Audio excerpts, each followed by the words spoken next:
बाहेर आल्या आणि विठ्ठलपंताला बोलायला लागल्या, स्वामी फक्त एकदा आता माझ्या निवृत्तीनाथाला उठू द्या.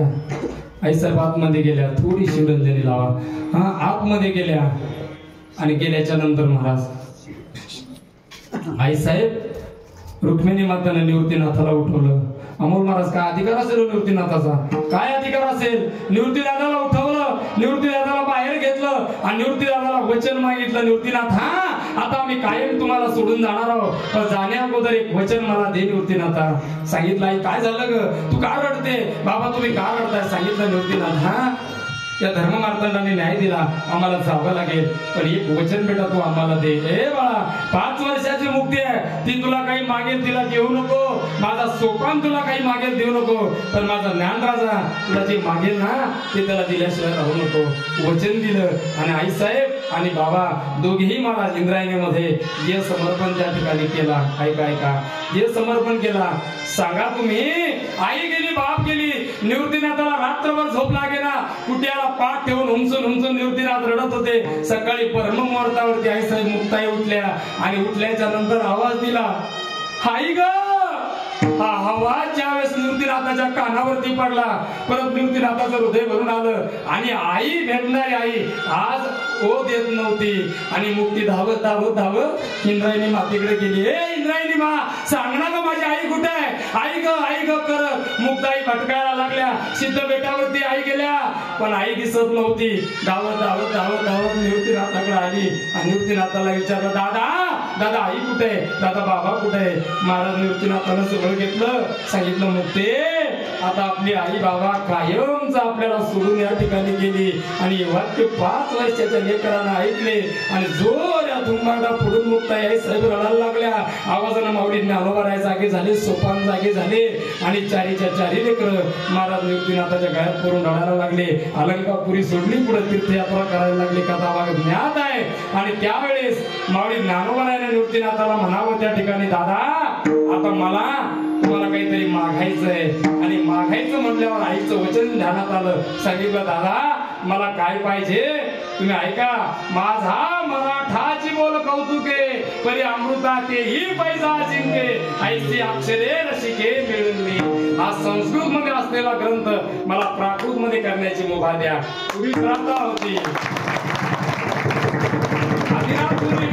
पूर्वी प्रथा होती वारकरी संप्रदायाची आणि निवृत्तीनाथानं त्या ठिकाणी मुभा दिली. महाराज जर निवृत्तीनाथ त्या ठिकाणी मुभा देत नाही, विठ्ठलपंत देहांत प्रायश्चित करत नाही, महाराज ते विशाल ज्ञान तुमच्या आमच्यापर्यंत पोहोचत नाही. म्हणून तुकोबाराज सांगता की याच्यातून उतरावण्यासाठी मी काय करू, काय द्यावे, काय द्यावे त्यासी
होतं सांगा?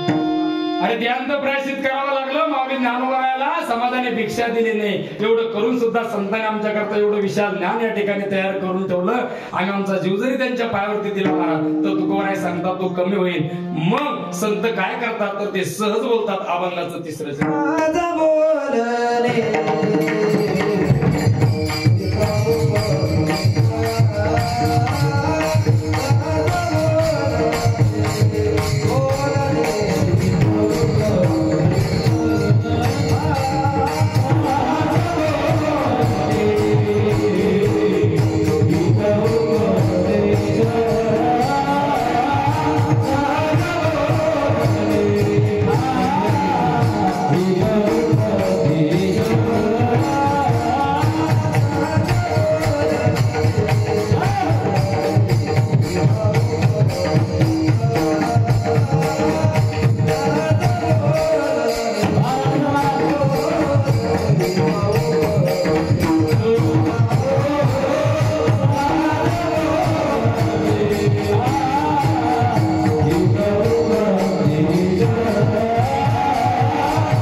अधिकार झाला.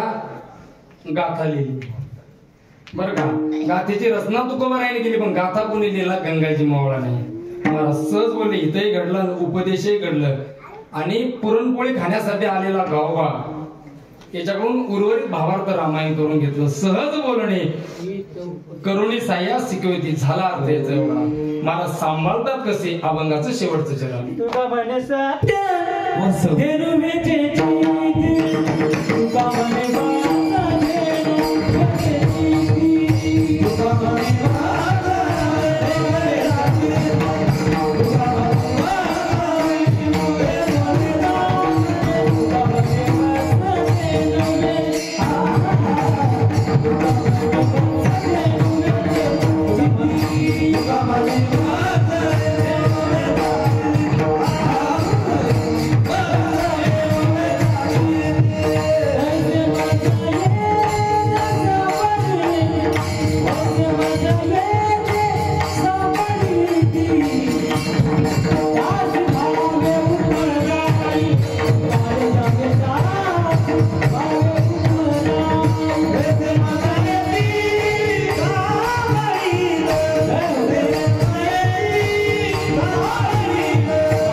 Devi